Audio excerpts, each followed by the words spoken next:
Plantation drive पिछले कई सालों से ये एक ट्रेंड बन चुका है कि हम कोई भी अथॉरिटी हो, चाहे जिस तरह से इस बोर्ड में लिखा है बाय जे.एंड.के स्पोर्ट्स काउंसिल और अलग अलग हॉकी जे.एंड.के द्वारा, कई सारी अलग अलग ऑर्गेनाइजेशंस, एसोसिएशंस और जो गवर्नमेंट बॉडीज़ हैं वो लगातार प्लांटेशन ड्राइव चला रही हैं और एक मैसेज देने की कोशिश कर रही हैं कि इन्वायरमेंट को अगर बचाना है तो प्लांटेशन ज़्यादा से ज़्यादा की जाए और उसके फ़ायदे भी गिनाते हैं। मैं आपको यहाँ पर थोड़ा दिखाना चाहूँगा इसके फ़ायदे जो इन्होंने ही लिखे हैं, सरकारी दायरों में लिखे हुए हैं और सरकार ने ही कहा है कि किस तरह से प्लांटेशन के फ़ायदे हैं। पहला, a man does not plant a tree for himself, he planted for prosperity. यानी कि एक व्यक्ति जो है वो अपने लिए ट्री नहीं लगाता है, एक पौधा नहीं लगाता है, एक पेड़ नहीं लगाता है, वो प्रॉस्पेरिटी के लिए लगाता है। दूसरा, tree contributes to their environment by providing oxygen. यानी कि ट्री एक जो है वो इन्वायरमेंट में फ़ायदा देता है, किस तरह से कंट्रीब्यूट करता है, ऑक्सीजन देके जो लोगों को, आम जनता को, व्यक्ति को, एक इंसान को जीने के लिए चाहिए।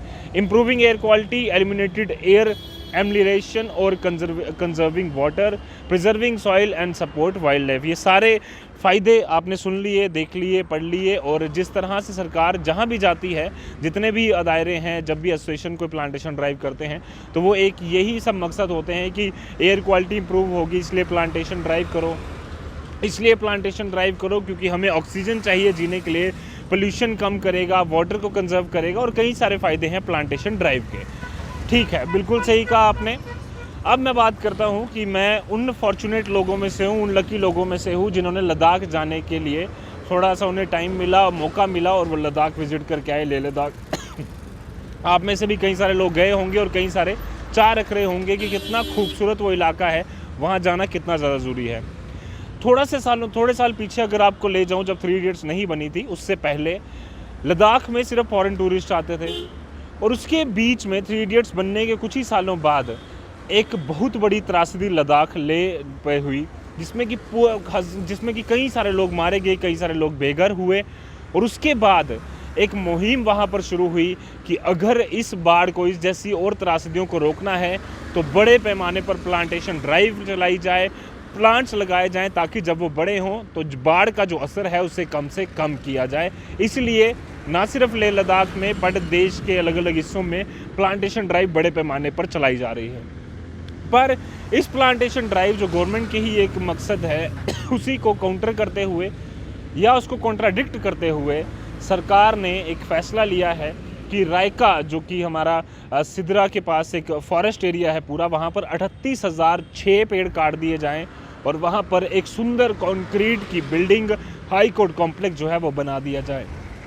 कितना जायज़ है, कितना सही है, ये आपको डिसाइड करना होगा। मैं सिर्फ सरकार की बात कर रहा हूँ कि सरकार ने खुद कहा है प्लांटेशन ड्राइव करो और सरकार ही खुद कह रही है कि इतने हज़ारों पेड़ काट दीजिए और फिर वो छोटे पेड़ लगाइए। आप खुद ही जानते हैं कि एक पेड़ को बड़ा होने में अगर सुप्रीम कोर्ट की ही माने तो 76,500 रुपये 1 साल की एक पेड़ की कीमत पड़ती है अगर वो इतना बड़ा पेड़ है। यानी कि 38,000 पेड़ काट देना एक पैसे का नुकसान, इकोनॉमिकली बात करूँ तो वो तो है ही है, इन्वायरमेंट का नुकसान है। और आज अगर हम जम्मू में अच्छी ताज़ी सांस ले रहे हैं, हवा ले रहे हैं, तो उसका एक सबसे बड़ा कारण है ये जंगल। अगर इन्हें काट दिया जाएगा तो उसके बाद किस तरह से फ़ायदा या किस तरह से नुकसान होगा, कितना फ़ायदा होगा और कितना नुकसान होगा, ये आप सबको डिसाइड करना होगा मिलकर। अगर बात की जाएगी तो तभी सरकार के कानों तक बात पहुंचेगी और हम लगातार कोशिश करेंगे कि रायका के जंगलों को बचाने के लिए जिस तरह से मुहिम अलग अलग जगहों पे अलग अलग एसोसिएशन चला रही है, जिसमें क्लाइमेट फ्रंट इंडिया और क्लाइमेट फ्रंट जम्मू एक बहुत अहम रोल निभा रहा है, उनका साथ दें। कल भी हमने देखा कि नेशनल मीडिया में भी ये मसला जो है वो उठा है और हम भी कोशिश करेंगे कि लगातार इस पर बात की जाए। और प्लांटेशन ड्राइव जो चलाई जा रही हैं बहुत ही अच्छे स्टेप हैं, बट ये जो पेड़ काटने का जो एक सरकार ने एक फ़ैसला लिया है, सोचा है, इसको सरकार टाले और जम्मू के लोगों के साथ जो ताज़ी हवा उनको मिल रही है वो उनसे ना छीने। कैमरा पर्सन कमल सिंह के साथ Ajit Vora, the news now, Jammu.